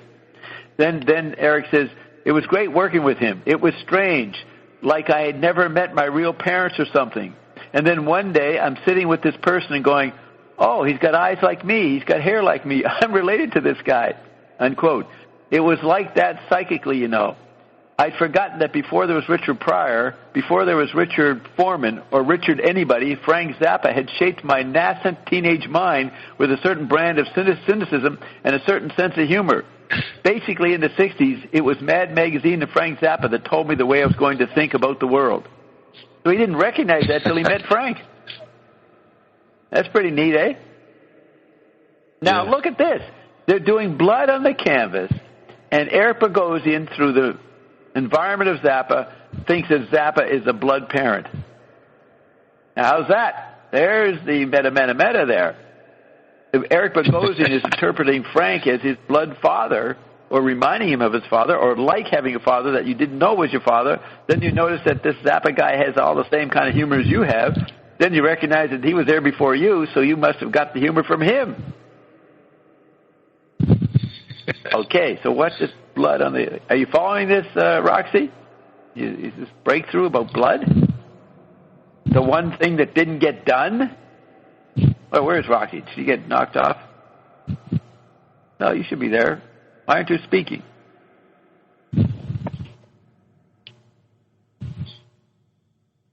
Mute. Demute yourself.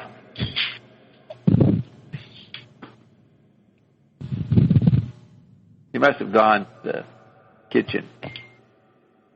Because there's vibrations coming out of the microphone, but no voices.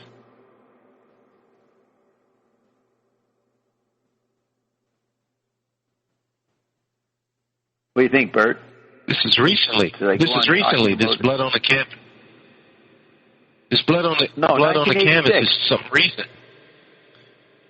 1986. No, 1986. Oh.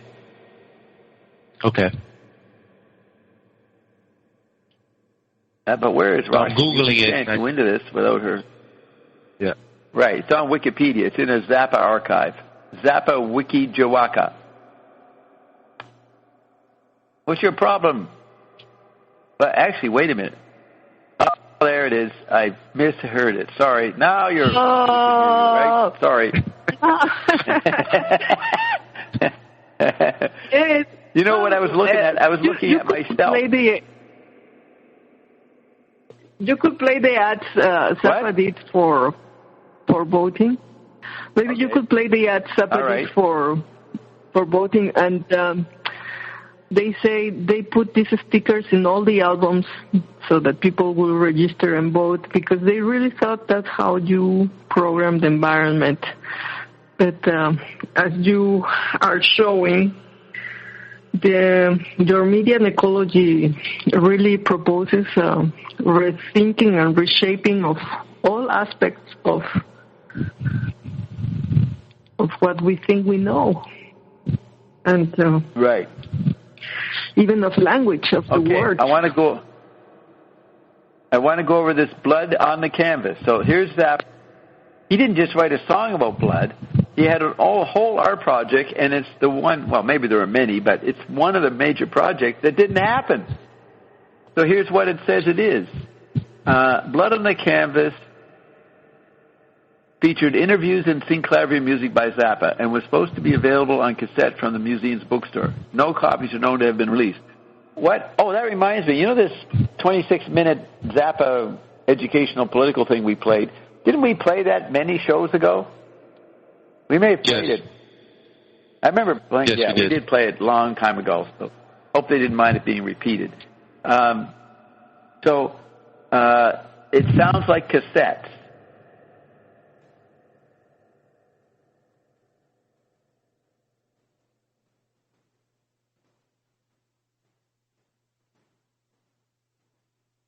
To a July 11th, 1986 interview with Bogosian and Zappa. So the both of them were interviewed, conducted by Greg Fitzgerald on WGBH in Boston. So it says the entire program had a warning about its language, content, and discretion was advised. Barry Nevitz in the mid-'80s wrote about the retrieval of 1984, the novel 1984. In the mid-'80s, at the peak of the Reagan period, before Reagan's image started to collapse after Contragate in 86, 87.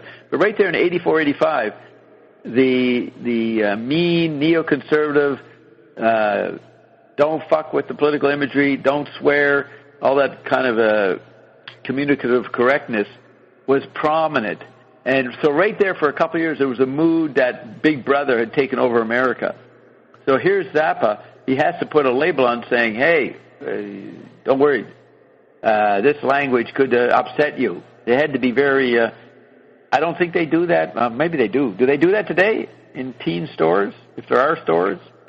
How do they warn parents about the content of some hip-hop album? You don't know, do you, Bert? I think I remember earlier they would put mature, something like something on the front of the T, mature language or something, some type of label on the CDs. Right.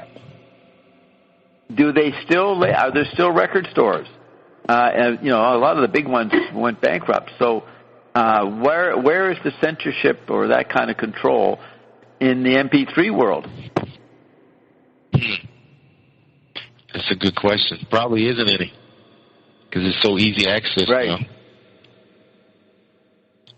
Okay, so here's what it says. Maybe you could also add, because you said you dissolved the Council of 10, because the programming of the environment had so many parameters. Absolutely. It was so complex that it could not be done. We let the Android. As it used we let to be the Android done, meme do it. With the government. We let the Android meme do it. We let the Android meme do it. And now the complexity of the programming that we are going to do for the new environment is required ION and the cloud. And maybe you can explain that also. Okay. So this thing says, from the musical side, there's at least Massaggio galore. Look at that, Massaggio galore. What is that? I don't know that Zappa piece. Players on this song, Zappa on the sing clavier. Records on which this song has appeared. Jazz from Hell. Quotes the line, high ho several ways. So, not sure what Massaggio Italian means, but we definitely could consider all the multimedia environment. Yeah, it's the massage. Many massages. Yeah. Massaggio galore. The medium is the Massaggio galore. Good one. I suspect you'll say that again. You'll remember that one. And then the other one was Reagan at Bitburg. That was when everybody thought, oh my God, May 1985, Reagan's visiting and acknowledging the Nazis. And he could do it because Big Brother had come back in 1985. It's been retrieved. So then it says, Money Magazine, September 86, an article, From Rock and Roll to Buy and Hold by Patricia Dreyfus. It says, iconoclastic rocker Frank Zappa became notorious in 1967 when he was photographed sitting on the John. Today, Zappa still revels in outraging the bourgeoisie. His latest effort, in collaboration with monologuist Eric Bogosian, is a satire on showbiz entitled Blood on the Canvas. It can be described as a musical comedy about on-stage castration and death. Quote, Zappa says, it's probably the most blasphemous thing, there's that word thing, it's probably the most blasphemous thing anyone has ever heard. Zappa gloats with a devilish gleam in his black-brown eyes. Then it says, film director Rick Linklater, interviewing Eric Bogosian. So there's this question. So Rick is asking Eric, in 1986 you worked with another hero of mine on a radio piece, Blood on the Canvas. How was it working with Frank Zappa? Eric says, it was great working with him. It was strange. And then he goes into how it was like meeting his parents. Then he says, so we heard all that. It was basically in the 60s, it was Mad Magazine and Frank Zappa that told me the way I was going to think about the world. Then Mr. Linklater says, there was a certain Dadaist, like the Dada movement, there was a certain Dadaist kind of notion, just music, performance, and poking fun at everything. Eric says, I suddenly said, quote, wow, I'm at the source, you know. So when he met Zappa, he realized he'd come to the source, like an ionic experience. Then he says, at the time, Zappa was very involved with the dead Kennedys because they had gotten censored. That's Jello Biafra, I think. And Jello Biafra went on about censorship. So Zappa was very involved with the dead Kennedys thing because they had gotten censored. So Zappa wanted to make a tape that basically had to be censored. In fact, no one ever played it on the radio. It was censored in every radio station except for Boston. We had a deal with the Museum of Modern Art in Los Angeles that they could only make 10,000 copies. So these 10,000 copies were made, and that was it. It was very extreme. It has these little bits of music in it and these funny characters that talk about all these innuendo sexual experience. I wonder if that's stuff that was going to be on Civilization Phase 3. Now, Bob Stone, who was a Zappa engineer, I met him a couple times at Zappa's house. Bob Stone said it was never released because, quote, the version I heard involved a dispute over royalty participation, with Eric wanting more than Frank was willing to concede for his participation. Then the writer says, anyway, Zappa went sour on the project somewhere along the line and prevented it from getting much of any distribution. In the Zappa fan magazine called Society Pages in 1988, Zappa tells that it will not be coming out. Then there's a statement, a press release, it seems, from Eric Bogosian. You want the real deal? Here it is. Frank and I made the tape in 1986 in his studio in the Hollywood Hills. After the tape was finished, Frank wanted to control the copyright. Since his death, Frank's estate has continued to want control of the copyright. I have been advised not to relinquish this, which makes sense since I wrote and performed, excepting the music, the whole thing. Frank edited and produced my stuff. So there it stands. Neither side will give in. I think it's a drag. I've offered to share the copyright, and they're not interested. I love the piece, and I would love people to hear it, especially Zappa fans, since I have been a Zappa fan since the mid-'60s. Thanks for giving me this opportunity to explain it. Yours truly, Eric Bogosian. So that's why I never knew about it. It never got to happen. So Blood on the Canvas, and it's about, castration and death. But what do you think? What kind of blood is that? I was telling you... There is no blood. I was telling you there was this... the pigments for brown and red were made by many painters with mummified hearts, and the brown was called mumia. And the heart of the King Louis XIV was bought by Alexandre Pau de Saint Martin, and he painted a painting that is in the museum, and they say that was made with the heart of the Sun King. So the blood in the canvas is like this type of paintings that really exist. It's called The View of Cain. Good point. And it's in the Museum Pontoise. And it says it has the sunken DNA. That's awesome. Weird things that are done by. That's pretty good. That's pretty good, Bert. Blood on the canvas was what they were doing, 500 years ago or more. What do you think of that, Bert? Did Bert get amputated? Let's see. No, you should be there, Bert. You're there. Unmute yourself. Oh, he's gone. Interesting. Maybe he left before it registers on the template here, because it just disappeared now, but probably that's a minute or so behind. So we expect Bert to be calling back in any second, and we can move on to the next part of the program. But I found another blood item. Is this actually working, Roxy? Yeah. Where is Bert? We got to wait till he comes back before we say anything.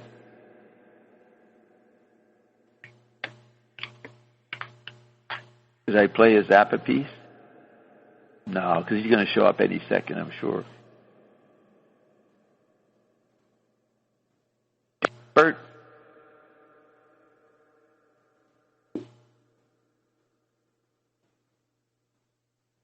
Well, it looks like we're going to have to play some music.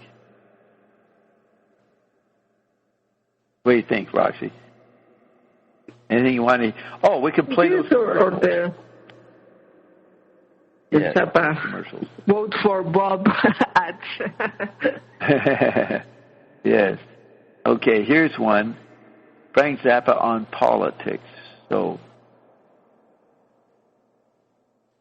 there's Bert. I knew he'd make it in time. Is that you, Bert? Yeah.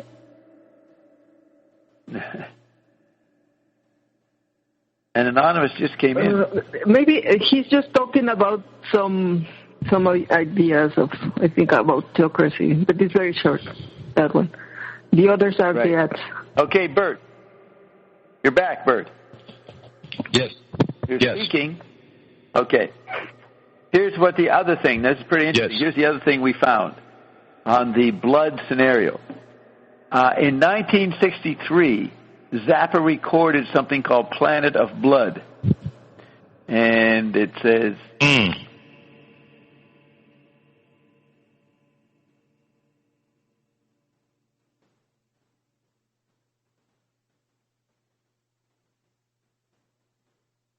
tapped Frank and Del Catcher for the orchestration and additional instrumentation on the song Space Boy. Produced by George Edwards, Queen of Blood was about an expedition to Venus and Mars in the year 1990, and it starred Basil Rathbone, Dennis Hopper, John Saxon, and Judy Meredith. Space Boy was written by Florence Marley, playing the title character, and utilized her vocals, and Ackerman and Cole provided sound effects. It was not used in the film, as Leonard Moran supplied the entire soundtrack. So Zappa had something to do with the movie Queen of Blood, but it wasn't used. So that's real hidden ground stuff there. This is Zappa, the information that was not. The song that was not. Yeah. Yeah. And it's about the blood. That's the only other thing. Yes, that's the only thing that comes up. A song called Space Boy. And the movie is Queen of Blood and Planet of Blood. Space Boy, acetate, I guess, tape. Okay, so now, Bert, we're going to play some short sound bites. Let's see if I got all the sound up.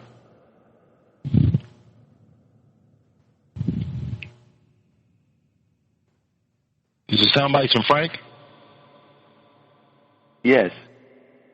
Where is... Oh, I remember I clicked sound out. Okay, just a second. I've got to go to where it is.